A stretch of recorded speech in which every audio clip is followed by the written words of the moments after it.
《寒戰一九九四》係香港警匪政治電影，亦係《寒戰》系列前傳，由梁樂民執導。故事回到1994年香港回歸前夕，一個權力暗湧最激烈嘅年代。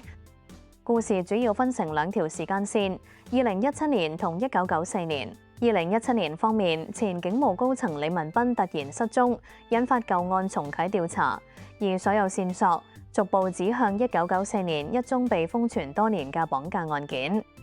回到1994年，香港政治部即將解散，英國殖民時代進入倒數，一宗富商綁架案爆發，令警隊、商界、黑社會同英方勢力全面捲入權力鬥爭。年輕警官李文斌由劉俊謙飾演，代表理想與正義；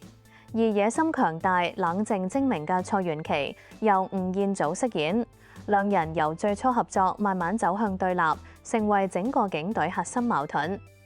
同時，周潤發、郭富城、梁家輝、古天樂等多位影帝級演員，以及兩位外國著名男演員亦參與其中，形成一個錯綜複雜嘅權力網絡。